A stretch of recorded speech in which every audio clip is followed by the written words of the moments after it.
तो फिल्म की शुरुआत होती है एक फैमिली से जिसमें नाज अपने बेटे और हस्बैंड रूड के साथ अपने डैड के घर जा रही थी। रूड उससे कहता है जाकर वहाँ अपने होश मत खो बैठना, अक्लमंदी से काम लेना।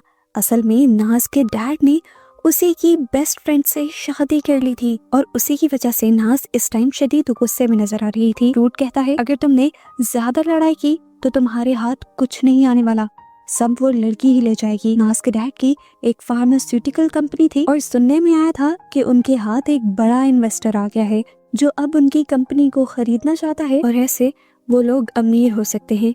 पूरे रास्ते समझाने के बाद रूड नाज को उसके डैड के घर ले ही आता है। खैर दूसरी तरफ अब फाइनली हम नाज के डैड को देख लेते हैं।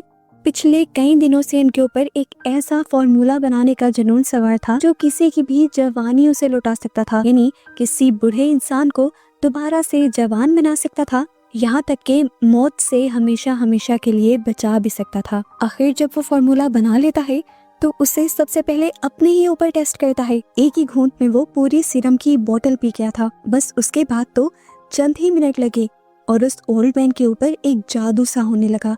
मुंह की झुर्रियां गायब हो गई, उसके मसल्स स्ट्रॉन्ग होने लगे, पूरी बॉडी की स्किन टाइट हो गई और दिखने में वो बिल्कुल जवान हो गया। इस टाइम वो अपनी उम्र से कम 20 साल छोटा लग रहा था।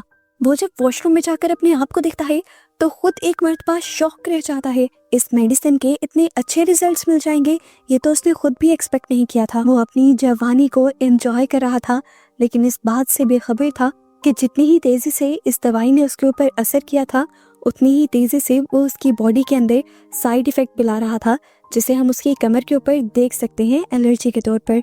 वो अब जल्दी से अपनी वाइफ करीना के पास आता है जो भी उसे एकदम से जवान देखकर शॉक रह जाती है। वो ना सिर्फ जवान हुआ था बल्कि उसके अंदर जवानों वाली एक्साइटमेंट भी आ गई थी। काफी देर तक जब उसकी वाइफ ऐसे ही शॉक रहती है कि ये सब हुआ कैसे, तो वो ओल्ड मैन उसे अपने फॉर्मूला के बारे में बताता है। वो कहता है कि इस मेडिसिन को पीने के बाद मैं अंदर से भी अपने आप को पावरफुल फील कर रहा हूँ और मैंने ये जो चीज बना दी है तुम्हें यकीन नहीं आएगा, ये खरीदने के लिए पूरी दुनिया मरने लगेगी और बड़ी बड़ी फार्मास्यूटिकल कंपनीज हमसे फॉर्मूला खरीदेंगी और हम माला माल हो जाएंगे। अभी तक भी वो इस बात से अनजान था कि इस सीरम ने साइड इफेक्ट भी कर दिया था। उसकी कमर पर जख्म बन गया था जो अब बढ़ता जा रहा था। खैर दूसरी तरफ रूड नाज को पूरे रास्ते समझाने के बाद आखिर उसे उसके डैड के घर ले आता है। उसका वेलकम करने के लिए करीना खुद बाहर आई लेकिन नाज ने उसे एक नजर नहीं देखा क्योंकि इस लड़की ने दोस्ती में धोखा दिया था, उसके ही डैड से शादी कर ली थी। यहाँ पर माहौल काफी टेंस लगता है जिसकी वजह से करीना भी उदास और परेशान हो जाती है। नाज का बेटा रेहान करीना से प्यार से मिलता है पर नाज अपने बेटे को दूर करते हुए उसे वार्न करती है कि आइंदा के बाद उसे हाथ लगाने की या उससे कुछ भी लेने की जरूरत नहीं। नाज अंदर आती है तो सबसे पहले अपने भाई के कमरे में जाती है। उसका सुस्त भाई बस पूरा दिन अपने कमरे में बैठा गेम्स ही खेलता रहता था। उसे तो इस चीज की भी परवाह नहीं थी कि उसके डैड ने दूसरी शादी कर ली थी। ये सब लोग जाकर ड्राइंग रूम में बैठ जाते हैं और जैसे ही नाज के डैड ड्राइंग रूम के अंदर एंटर करते हैं उन्हें देखकर सबका मुंह शौक से खुला का खुला रह जाता है। सब उन्हें पहचान तो रहे थे लेकिन ये बात अभी उनकी भी समझ से बाहर थी कि एक ही रात में डैड जवान कैसे हो गए। डैड किसी को भी एक्सप्लेन नहीं करते कि उनके साथ क्या हुआ है, लेकिन वो एक और बॉम्ब इनके ऊपर ये ब्लास्ट करते हैं कि अब उन्होंने अपने इस फैमिली बिजनेस को बेचने का इरादा छोड़ दिया है। वो अब अपनी कंपनी नहीं बेच रहे। सारे उसके फैसले से नाखुश थे। सभी को एकदम से अमीर जो बनना था। बैंक यानी नाज का भाई तो रूम ही छोड़कर चला जाता है और डैड बाकी सब लोगों को बताते हैं देखो मेरा फैसला बुरा नहीं है, अभी तो हमारी कंपनी लॉस में जा रही है लेकिन मैंने जो बनाया है उसकी वजह से ये कंपनी दुनिया की सबसे प्रॉफिटेबल कंपनी बन जाएगी। वो सभी लोगों को अपना बनाया सीरम ऑफ इमॉर्टैलिटी दिखाते हैं जो किसी को जवान भी कर सकता है तो किसी किसी को मौत से भी दूर रख सकता है। रूम में बैठे हुए सभी लोग खामोश हो जाते हैं और करीना डैड यानी अपने हस्बैंड से कहती है आपने तो मुझसे वादा किया था कि आप रिटायरमेंट ले लेंगे और हम एक सुकून वाली जिंदगी गुजारेंगे। तो वो करीना को जवाब देते हैं अरे मैं तो जवान हो गया हूँ, अब हम काम भी करेंगे, पैसा भी कमाएंगे और लाइफ भी एंजॉय करेंगे, टेंशन मत लो तुम। करीना ने ये बात की ही थी कि नाज का सारा टेम्पर टूट जाता है। वो उस पर फट पड़ती है कि तुमने हमारी लाइफ बर्बाद कर दी, अब और क्या चाहती हो तुम। इन लोगों की बहस बढ़ती चली जाती है और इस सब के दौरान वो लोग ये बात नोटिस ही नहीं करते कि डैड को कुछ हो रहा था उनके पूरे मुंह पे इस तरह पसीने आ रहे थे जैसे किसी ने उनके ऊपर पानी गिरा दिया हो। एकदम से उनकी बॉडी के अंदर शदीद पेन होने लग जाता है। उनकी गर्दन और कमर पर मौजूद जख्मों को हम बड़े बड़े सुराखों में चेंज होता हुआ देखते हैं। एकदम से उनकी बॉडी भी अजीबोगरीब तरीके से मुड़ने लग जाती है और उन्हें खून की उल्टियां होने लगती हैं। आंखें भी अब उनकी बदल गई थी और ऐसे उनके हाथों में ही वो मर जाते हैं। नाज और करीना बुरी तरह घबराते हुए रूट से कहते हैं कि जल्दी से एम्बुलेंस बुलाओ, पर एम्बुलेंस बुलाने का फायदा तो नहीं था, वो अब मर चुके थे। सभी लोग उदासी में डूब गए, लेकिन डैड तो दोबारा से जिंदा होकर खड़े हो गए। लेकिन अब वो इंसान नहीं रहे थे, वो बन चुके थे एक भयानक क्रिएचर यानी ज़ॉम्बी। उनकी आंखें बिल्कुल काली पड़ चुकी थी और अब वो नॉर्मल इंसान की तरह बिल्कुल भी एक्ट नहीं कर रहे थे। सभी लोग कंफ्यूज थे कि आखिर डैड को हो क्या गया। शोर की आवाज सुनकर उनका सर्वेंट भी यहाँ पर आ जाता है और एकदम से डैड की गर्दन पर हमला करते हुए दांतों से उसकी गर्दन का गोश्त उखाड़ लेते हैं। ऐसे ये सर्वेंट मर जाता है, जिसके बाद अब डैड ने हमला किया था उसी इन्वेस्टर पर जो उनसे बिजनेस डील करने के लिए अभी अभी यहाँ आए थे। वो आदमी अपने आप को हमले से तो बचा लेता है, लेकिन डैड के मुंह का सारा खून इस आदमी के ऊपर गिर जाता है। अब जाहिर सी बात है, सबको ये बात पता है कि ज़ॉम्बीज दूसरे इंसानों को अपने ब्लड के जरिए इन्फेक्टेड करते हैं, तो इस आदमी का भी ज़ॉम्बी में कन्वर्ट होना कंफर्म हो गया था। बैंग जो अपने हाथ में बो एंड एरो लिए खेलता हुआ यहाँ आया था, अब उसके डैड उसी के ऊपर भी हमला कर देते हैं और अपने आप को बचाने के चक्कर में उसका ये बो एंड एरो चल जाता है और डैड के चेहरे से होते हुए दिमाग को चीरकर बाहर निकल आता है और दिमाग के डैमेज होने की वजह से यहाँ ज़ॉम्बी बने डैड मर जाते हैं। अभी बस इनकी जान एक ज़ॉम्बी से बची थी, बाकी सारा खतरा इनके ऊपर ऐसे ही मंडला रहा था। वो इन्वेस्टर जो डील करने के लिए आया था वो जाकर अपनी गाड़ी में बैठ जाता है, जबकि रूड उन्हें जाने से रोकता भी है। दूसरी तरफ बैंक को ये रिग्रेट होने लग गया था कि उसने अपने ही डैड को मार दिया। इसी पछतावे में वो यहाँ से भागकर कार में बैठ जाता है और नाज उसे संभालने के लिए आती है। अंदर दिखाया जाता है वो सर्वेंट जो मरा था वो भी अब ज़ॉम्बी बनकर जिंदा हो गया था। घर में मौजूद तीनों लोग उसे देखकर डर जाते हैं और ये ज़ॉम्बी बना सर्वेंट एक दूसरी सर्वेंट पर हमला कर देता है। पहले उसके बाजू पर बाइट करता है और फिर उसकी गर्दन पर बाइट करते हुए उसे भी मारते हुए ज़ॉम्बी बना देता है। सीन कट होकर हमें दोबारा नाज और बैंक को दिखाया गया था। नाज जब बैंक को हौसला ही दे रही थी, तभी अपने पीछे से उन्हें अजीब आवाज़ें सुनाई दी। देखने को मिला कि एक और लड़की जो कि ज़ॉम्बी बन चुकी थी, वो दूसरी लड़की के ऊपर हमला कर रही थी। नाज जल्दी से उतरकर उसे देखने के लिए खड़ी हो जाती है, तो वो लड़की उसी के ऊपर हमला करने के लिए बढ़ जाती है। बैंग अपनी बहन को बचाने के लिए उस ज़ॉम्बी के ऊपर अपनी गाड़ी चढ़ा देता है। ऐसे ज़ॉम्बी की हाफ बॉडी बुरी तरह क्रश हो जाती है, लेकिन इसके बावजूद भी वो ज़ॉम्बी जिंदा रहती है। घर पर बचे थे करीना, रूड, उसका बेटा और एक और सर्वेंट जो अपने आप को बचाने के लिए इस घर से भागने की कोशिश करते हैं। नाज भी जब अपने बेटे को लेने के लिए घर के अंदर आती है तो देखती है कि अब तो घर में कोई भी नहीं था। घर के बाहर वो आधी क्रश हुई हुई ज़ॉम्बी गर्ल अपने हाथों से चलते हुए उसका पीछा कर रही थी उसे मारने के लिए। इधर अब हमें उस इन्वेस्टर को दिखाया जाता है जो भी पूरी तरह ज़ॉम्बी में बदल गया था। ज़ॉम्बी बने इस आदमी को गाड़ी भी चलाने नहीं आती और वो गाड़ी को एक शादी के इवेंट के अंदर क्रैश कर देता है और फिर गाड़ी से निकलकर यहाँ मौजूद लोगों पर हमला करके अपनी भूख मिटाने लगता है। उसके हमला करने की वजह से एक एक करके कई लोग यहाँ पर ज़ॉम्बी बन गए थे और क्योंकि इन ज़ॉम्बीज़ ने भी अपनी भूख मिटानी थी, तो समझ लो कि शादी में आए हुए सभी लोग जल्द ही ज़ॉम्बी बन जाते बाकी ज़ॉम्बीज़ के हमला करने पर।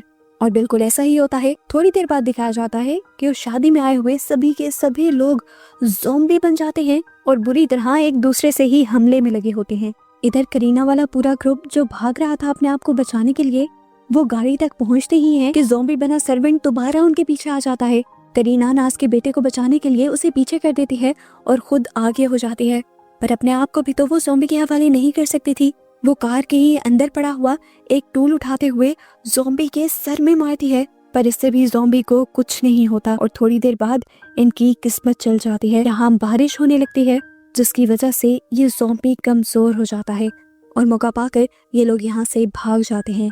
इसी सब के दौरान नाज भी रूट से कांटेक्ट करने में कामयाब हो गई थी। वो उनसे उनके बारे में पूछती है। वो सब कहते हैं कि हम ठीक हैं अभी। तो नाज उन सबसे कहती है कि वो करीबी किसी भी सेफ हाउस में चले जाएं ताकि कुछ देर बाद नाज और बैंग भी उनके पास आ सकें।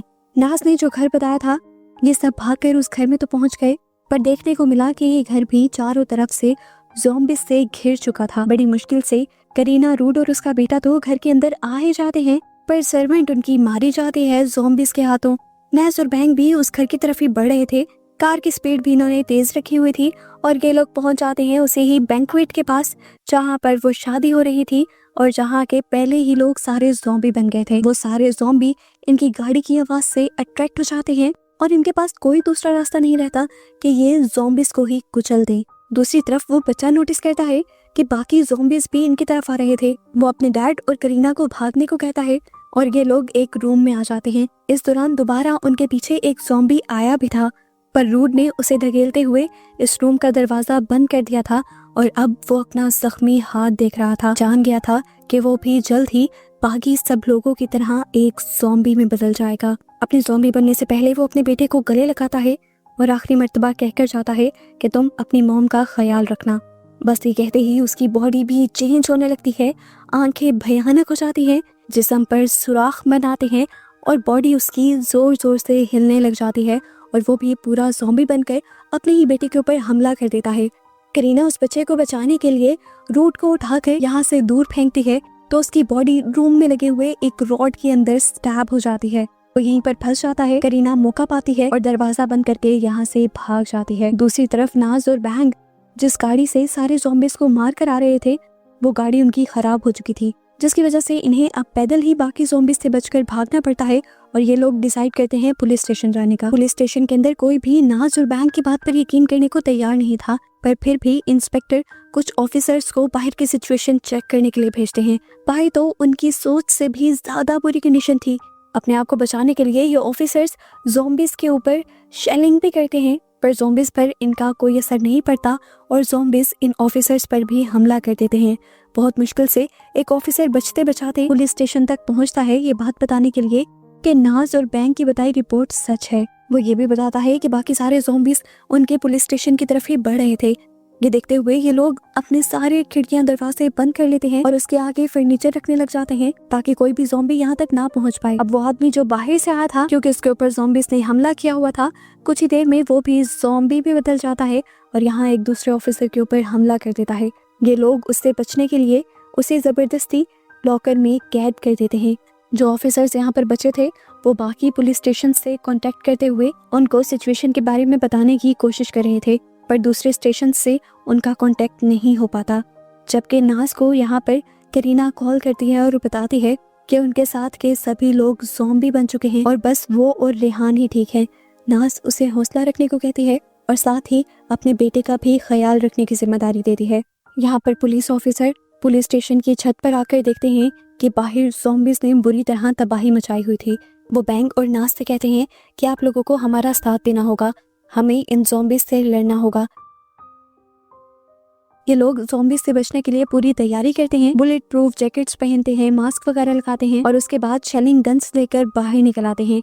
शेलिंग गन्स चलाकर वो शोर करके पहले सभी ज़ॉम्बिस को अट्रैक्ट करके एक जगह लेकर आते हैं और फिर उनके ऊपर गोलियां मारते हुए उन्हें खत्म कर ही रहे होते हैं कि सिचुएशन और ज्यादा बिगड़ जाती है। इन गोलियों की आवाज से ज़ॉम्बिस का एक दूसरा ग्रुप यहाँ पर अट्रैक्ट हो जाता है। सिचुएशन इनके हाथ से निकल चुकी थी, किसी भी मिनट इनके ऊपर भी हमला हो सकता था, लेकिन किस्मत इनका साथ देती है और यहाँ पर बुरा तूफान आ जाता है। तूफानी बारिश की वजह से सभी ज़ॉम्बिस चलना फिरना और बोलना बंद कर देते हैं और इन लोगों को मौका मिल जाता है यहाँ से भागने का। दूसरी तरफ नाज का हस्बैंड, जिसे करीना ने उस स्टिक के अंदर स्टैब कर दिया था, वो भी अपने आप को निकालने में कामयाब हो जाता है और ज़ॉम्बिस की तरह गुर्राते हुए इस घर के पास बहुत सारे ज़ॉम्बिस को इकट्ठा कर लेता है। इस घर के अंदर करीना, नाज का बेटा और इन्हें एक और लड़की भी मिली थी। तीनों की जान खतरे में पड़ जाती है। वो इस घर से निकलती हैं ये सोचते हुए कि ये लोग बच जाएंगी, पर बाहर तो और भी बहुत सारे ज़ॉम्बिस थे। पर किस्मत इनकी अच्छी थी कि इन्हें यहाँ पर एक बाइक मिल गया और ये तीनों बैठकर उस बाइक को चलाते हुए यहाँ से भाग गईं। दूसरी तरफ करीना और बैंग भी अपने आप को बचाने के लिए एक ट्रक के अंदर बैठ गए थे। नाज रोने लगी थी क्योंकि उसे पता था कि अब उसके पास कुछ भी नहीं बचा, लेकिन तभी वो देखती है कि करीना और उसका बेटा बाइक पर बैठे उन्हीं की तरफ आ रहे थे। उन्हें देखकर नाज बहुत ज़्यादा खुश हो जाते हैं, लेकिन तभी नोटिस करती है कि बहुत सारे ज़ॉम्बिस उनके पीछे आ रहे थे। सभी ज़ॉम्बिस को मारने के लिए वो अपना ट्रक उनके ऊपर चढ़ा देती है, जिससे काफ़ी सारे ज़ॉम्बिस तो मर जाते हैं, लेकिन काफ़ी सारे ज़ॉम्बिस इसी ट्रक के आसपास ही जुड़ जाते हैं। कुछ ही देर में ट्रक की ब्रेक्स भी फेल हो जाती हैं और बैंक पुलिस स्टेशन में ऑफिसर को कॉल करके बताता है कि बाहर ज़ॉम्बिस की सिचुएशन और भी ज़्यादा ख़राब हो गई है और हम अपने आप को बचाने के लिए पुलिस स्टेशन की तरफ ही बढ़ रहे हैं। अभी वो बात कर ही रहे थे कि उनसे ये ट्रक कंट्रोल नहीं होता और जाकर इसी बिल्डिंग के अंदर क्रैश हो जाता है। सभी लोग इस ट्रक से निकल जाते हैं, पर बैंक की टांग इसी ट्रक के अंदर फंस जाती है। सभी ज़ॉम्बिस का इनके ऊपर हमला हो जाता है और ना चाहते हुए भी ये काफ़ी सारे ज़ॉम्बिस का शिकार हो जाते हैं। एक ऑफिसर यहाँ पर था जो अभी तक ज़ॉम्बी का शिकार नहीं हुआ था, लेकिन वो इस मुश्किल घड़ी में अपने आप को बचाने के बजाय नाज और करीना से कहता है आप लोग यहाँ से भाग जाएं, लेकिन नाज भी उनको छोड़कर जाने वाली नहीं थी। वो यहाँ ज़ॉम्बिस से लड़ती है और इस सारी लड़ाई के अंदर उसका भी बाजू जख्मी हो जाता है, जिसका मतलब था कि वो भी जल्दी ज़ॉम्बी में बदल जाएगी। लेकिन अभी तक वो इस बात से अनजान थी। ऑफिसर इन सब को यहाँ से चले जाने को कहता है। वो जानता था कि ज़ॉम्बिस जलने से मर जाते हैं, इसीलिए इन तीनों को इस पुलिस स्टेशन से निकालकर वो अपनी जान की कुर्बानी देते हुए यहाँ पर एक धमाका कर लेता है। सभी ज़ॉम्बिस जो इसी पुलिस स्टेशन के आसपास थे वो सब के सब उस धमाके में मारे जाते हैं और बच जाते हैं सिर्फ नाज, करीना और नाज का बेटा। यहाँ आकर नाज नोटिस करती है कि उसका बाजू जख्मी था और वो भी जल्दी इन्फेक्टेड हो जाएगी।